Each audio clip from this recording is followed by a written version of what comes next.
Blessed be everyone, welcome to my YouTube channel. Today we're talking about tarot and I'm going to give you another tip on ways that you can learn the meanings of the cards without having to memorize meanings from books. But before we do that, I'm Sandra from mysterywitchschool.com. I'm the creator of the Confident Tarot Reader course. If you want to know more about tarot, then hit the subscribe button and the notification bell so that you don't miss any videos. And if you want to become a confident tarot reader and you're looking for a tarot reading course to get you practicing reading the tarot cards and in a way that makes it easy to read the tarot cards, particularly when they come up in spreads together, then the Confident Tarot Reader course would be the course for you. There's a link in the description field below this video. So there's so many different tricks that you can use to learn the tarot, and this is one that you probably have come across before. You may have read about it before, but it really does work wonders, and I've used this myself because when you can relate to something on a personal level, it just makes it easier to remember things and to understand even the nuances of something because you've experienced it yourself. Or if you're struggling particularly with a card to find a personal meaning in it, maybe you've had the experience of other people who have this kind of connection with a particular card. So for this learning method, all you have to do is grab your tarot pack and pick a card. And this is the Hermit card here. And you may already know the meaning of the Hermit card. You may have already looked up the meanings in the book that came with your pack. And have an understanding that, the Hermit card is to do with isolation, withdrawal. It can be, meditation, thinking, those sorts of deep pondering, looking for guidance, but even being a guide. It can have those meanings and more. But what does it actually really mean to you? If you can't connect with this card yourself, it may be a little difficult for you to really understand it when it comes up in reading, particularly with other cards. So when it comes to the Hermit, when have you experienced a Hermit moment in your life?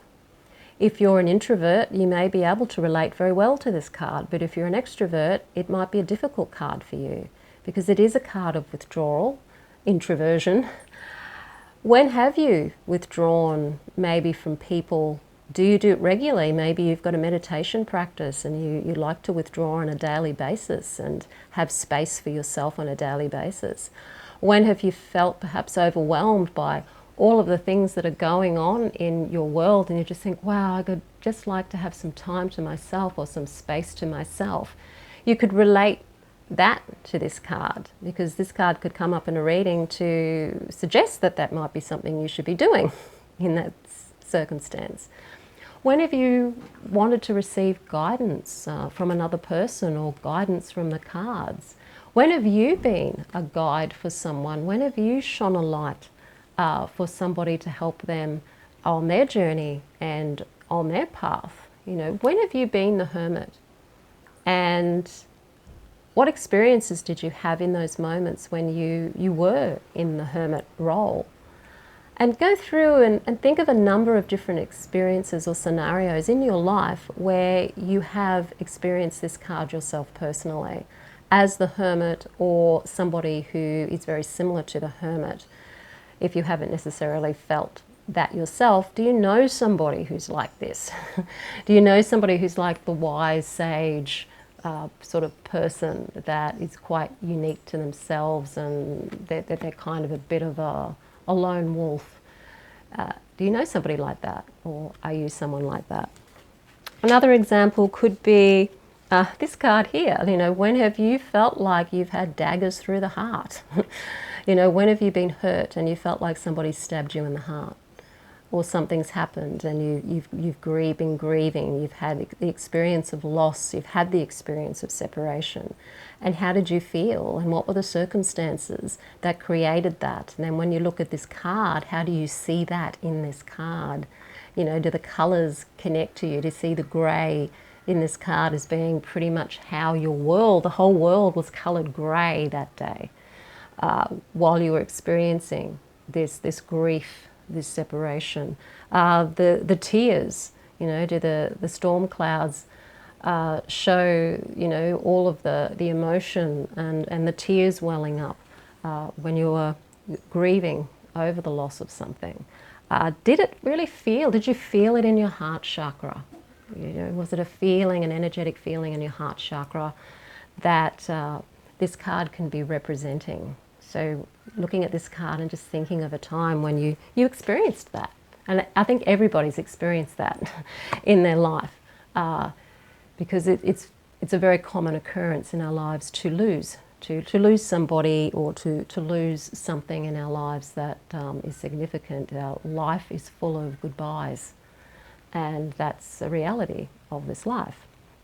Another card example could be the Page of Pentacles here, where you've got the page holding up and looking at this pentacle. So you could look at this card and think to yourself, well, when have I had an idea to create something that could have, you know, a financial outcome, or create something that is practical? You know, maybe you're into crafts, maybe you're looking for practical solutions. Whenever you had a problem and you're looking for practical solutions to address that problem, or who do you know that's very practical in that sense of being able to find solutions to problems in a very, very practical way? Or do you know somebody who's perhaps always been a little bit entrepreneurial, and so they get ideas of where they can bring in, you know, a side hustle or bits and pieces of income? You know, as a kid, whether you're the sort of person that used to go around to your neighbours and often to do things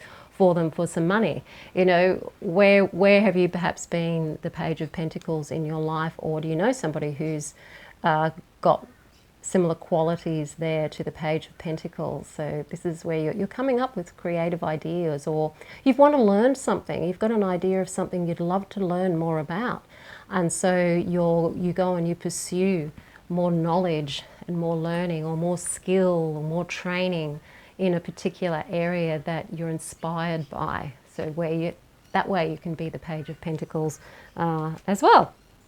So you can do that with every card in the deck.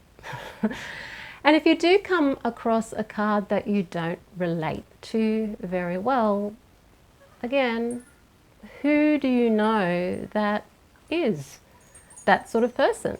For example, this card, you've got the Empress here. So maybe you don't relate to the Empress personally, okay? But who do you know that is an Empress? Who do you know that is the type of person that is more maternally oriented, that is very much creative and very much into the flow of creating? Who do you know that has that type of archetypal nurturing energy? You know, there must be somebody you know who has those qualities. So think about that person, how they lead their lives, what they do. But if you're a creative person, then you've had Empress moments because the Empress is about creativity and growth. So maybe you're into the garden and you love gardening, so there's bringing some of that Empress quality into your gardening. You might be bringing the Empress quality into artwork or craft work. If you do crafts or you make things, you know, whether you do woodworking or you do sewing, you can be bringing those creative energies, that life-giving energy into your work of art or your craft. Where do you bring life-giving energy into what it is that you do on a daily basis? Just look for ways that you can bring something of yourself into each card, because each card in the tarot is representing us as human beings, and we all share these qualities. And so it's a matter of looking for these within yourself. The tarot can be a great tool to use for work of self-knowledge, for shadow work, whether that's looking at the icky shadow aspects of yourself or the shadow aspects of yourself that are really positive, but you're not you don't feel confident in demonstrating because maybe you believe you don't have them, but you actually do. The tarot can really help you with that. So the tarot is a great method of doing that shadow work and that introspection into yourself, and you're just going through each card and finding yourself in each of those cards. So that's a tip today. So if you do want to become a Confident Tarot Reader, the Confident Tarot Reader course is awesome for you, particularly if you struggle reading cards in spreads, because I think that is the hardest thing. Most people do struggle to read the cards in a spread. It's easy enough to do a one card reading, like, hey, you know, today's probably going to be a good day because it's the Ace of Cups. But when it comes in with another card, even just one other card can throw you out. And if you practice doing readings and you learn how to tell stories with tarot, it can make it so much easier to learn to read the tarot. So check out the Confident Tarot Reader course, link in the description field below this video. If you like the video, hit the like button, share it with your friends. Don't forget to subscribe. I am Sandra for mysterywitchschool.com. Blessed be.